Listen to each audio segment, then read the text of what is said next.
এই যে যারা গুপ্ত রাজনীতি করে তাদের যে সমস্ত আস্ফালন এবং তাদের কিছু নেতার বক্তব্য, তাদের সাথে কিছু নতুন রাজনৈতিক দলের উদীয়মান নেতাদের যেই ধরনের আস্ফালন বাংলাদেশের রাজনীতিতে আমরা দেখছি, আমরা সেটা প্রতিবাদ করছি। কারণ আমরা এই ধরনের শিষ্টাচার বহির্ভূত রাজনীতি কিংবা কি কথা বলতে চাই, জামাতে ইসলামী ইসলামের কথা বলে তাদের যে রাজনীতির মুখোশ উন্মোচিত করেছে এখন বাংলাদেশে, সেটা বাংলাদেশের মানুষকে যদি বলতে বুঝেছে।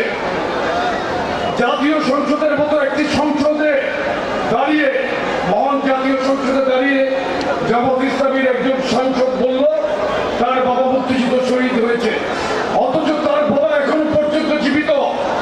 জীবিত বাবাকে যেই ব্যক্তি মৃত বানিয়ে ফেলতে পারে তার ব্যাপারে বলার মতো ভাষা আমার নেই, অথচ তিনি সংসদ সদস্য নির্বাচিত হয়েছেন। এর পূর্বে আপনারা দেখেছেন আরেকজন জামাতের এমপি আমির হামজা যে ওয়াজ করে বেড়াতো, তার আচরণগুলো আপনি দেখেন বাংলাদেশের জাতীয় সংসদের সদস্য হয়ে সে কি ধরনের আচরণ করছে।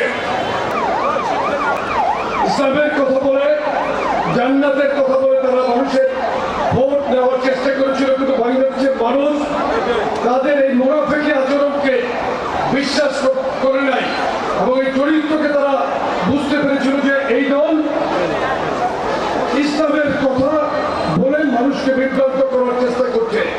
অপপ্রচার ও শিষ্টাচার বহির্ভূত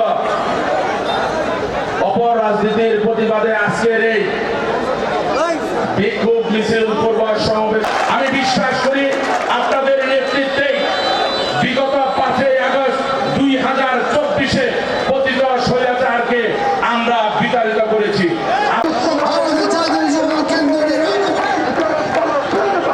কেন্দ্রীয় নেতৃবৃন্দ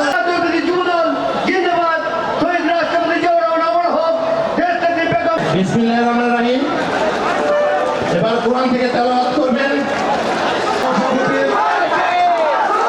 ইসলামের নেতৃত্বে একটি বিশাল মিছিল আমরা আমাদের মাঝে এসে উপস্থিত হয়েছেন। আমরা ঢাকা জেলা যুবদলের পক্ষ থেকে সংগ্রামী শুভেচ্ছা জ্ঞাপন জানাচ্ছি। সভাপতি, সাধারণ সম্পাদক প্রকল্প সভার মধ্যে আমাদের মাঝে এসে উপস্থিত হবেন।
যুব সমাজের অহংকার 24-এর গণ আন্দোলনে নির্বাহী কমিটির অন্যতম যুগ্ম সম্পাদক দীপক ভাই সহ এদেশের সাধারণ মানুষ